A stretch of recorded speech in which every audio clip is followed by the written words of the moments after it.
Welcome to another episode of Kiss My Assets. The transparency, the openness, the communication is more than you could expect. I'm sold. Don't let the fact that you don't know something or don't know enough about something hold you back. I knew I wanted to invest. What better way to invest than to invest in what I already know that I love, which is real estate. It was initially the 12% return, but it quickly turned into the people.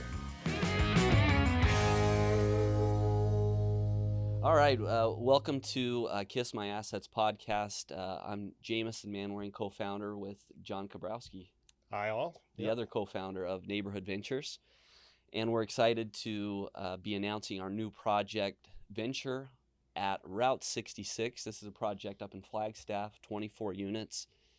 It is near the Route 66 historic freeway or highway. Yeah, they call it the Mother Road. Yeah. Yeah, extended all across the West, and people used to get in their cars in the 50s and go across on Route 66, and it goes right by this property. So we decided to stick with that kind of iconic name and theme. And this property is maybe iconic's a little bit strong, but it's a really unique property. So John, what kind of stood out to you when we came across this? Number one, when we first heard about it, you and I were in a construction meeting over at Venture and Country Club. You were leaving town. I had to be somewhere. And I got the call and I said, we got to right away make this offer. It's a great project in a fantastic location, amazing price point, really great opportunity. And the other side of it is you just don't see opportunities in Flagstaff very often. We know that. That's why we picked up Eldon. And that's why I personally have owned some other properties up there. So just having the opportunity to buy something up there was a good thing, but really nice project. I really like it. Well located, up against the mountain. The day we did the inspections, there were a lot of clouds. It was raining. We couldn't see it almost snowed. It started to snow. Sorry, it was snowing. It was snowing yeah. a lot. Yeah. We didn't get to see the views of the mountains, but this property is right up against Mount Eldon. Backs up against it. Got some great elevations to it. Overlooks the whole city, and just excited for the whole project. Yeah, when the project came up, or the opportunity came up, we had to act fairly quickly.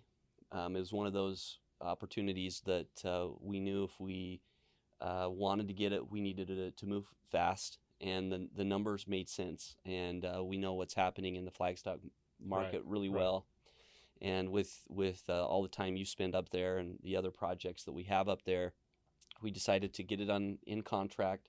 We always have a few weeks to go and make sure that the project is intact and that we like it, and through our due diligence.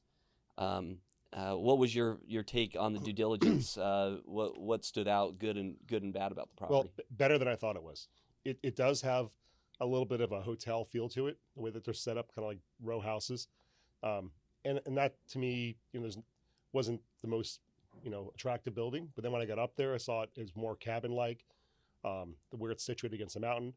The fact that the mom and pop owners that have owned it for 6-7 years now have done so much work to the property. The big things: electrical, plumbing, roofing, all kinds of stuff. They've done all the heavy lifting again, and it's the stuff that we're good at that we're going to go in and do now. So walking through that property, I mean, it's got so many opportunities. And I said this before, I haven't run the numbers yet, but I think just the land is worth what we're paying for that property. Right. And not that we're going to tear it down and build something there, but it's just that kind of a great opportunity.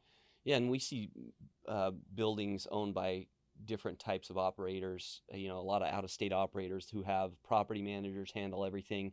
Those properties, you kind of tend to know what you're getting. If you have a good property manager, it's probably going to be in decent shape.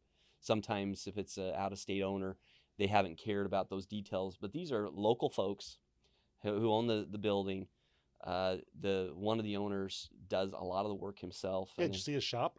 Yeah. He opened up his shop, these big barn doors, and all the guys on the construction crew were like, ooh. And you. And me, I was like, the guy had every tool you can imagine in that shop, and I'm still not sure what we're getting when he's leaving. But yeah, the whole thing is we had an intelligent conversation with them, and they're intimately involved with the property, with the residents. They know the property really well, and I felt immediately comfortable with the whole project. Yep. So we have 6 2-bed, 1-bath units, 5 1-bed, 1-bath, and then the others are studios. So I think that's 13 studios, 24 units total.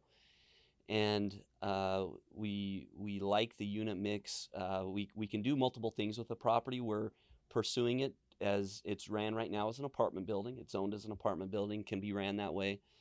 We also know in Flagstaff we may end up doing some Airbnb. We don't know exactly what we'll do. We'll take it as make that decision Well, later. it makes perfectly good sense as an apartment building. Yeah. So my A, B, and C plan is an apartment building. It makes great sense. Yeah. The fact that we have some studios and we know how desperate Flagstaff is for short-term rentals and how full they are. My personal properties up there are full all the time. No vacancies at all. So the fact if we do run some of the units as Airbnbs, probably the studios, it makes sense.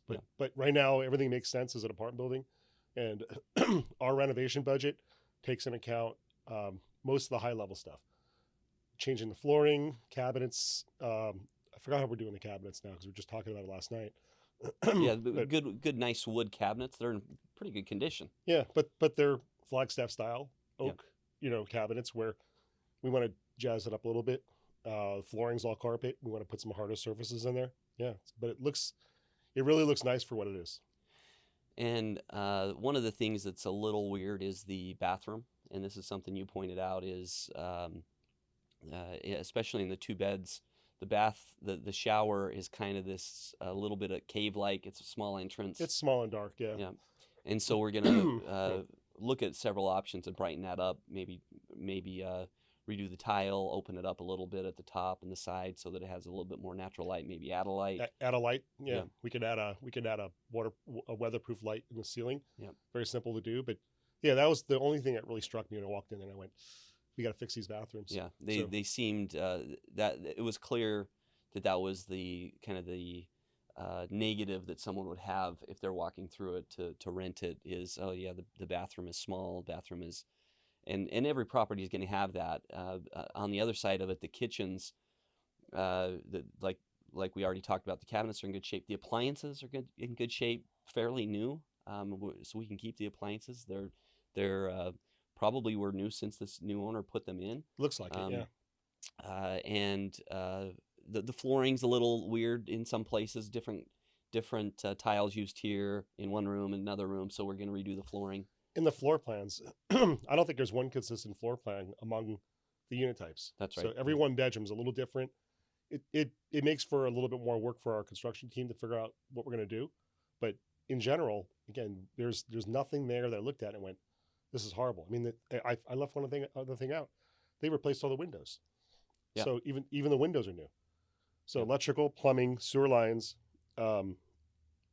roof, and windows. Yep. So we go in there. We just have to do the things that we do best on that property. Yeah, a lot of the cosmetic stuff, make the colors make a bit more sense, make the interiors look better, and then the other thing that's a little interesting is it's on a hillside, so it's a little tiered. Yeah, each building's goes up a level. Yeah, so you have a good view. Your view's not getting blocked by the building in front of you. Right. Those little unique things that really stood out. So we plan to do this project as a 3-year hold period. In our traditional way, we're paying a 12% preferred return. We were talking to our team last night. We expect the construction will kind of take the summer of 2022. Right. Which folks are excited to get out of the Phoenix heat in the summer and go. That was the plan for Eldon too. Get them out of. Set our construction guys, at least one team of them up there every week, work on it, and it's kind of a reward for them in some ways. I mean, they're working, but the idea is it's also amazing weather, and they come back on weekends with their families, and I think that's going to work out really well. They're excited for that. Yeah.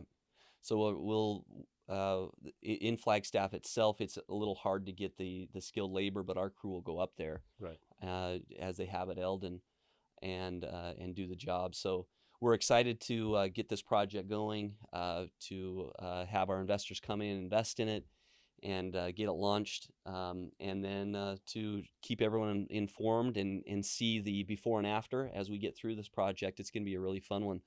Thanks for coming on, and we look forward to another successful project. Yeah, I'm really excited we got it, and we got very lucky. This is a great project for us. Yep. Thank you.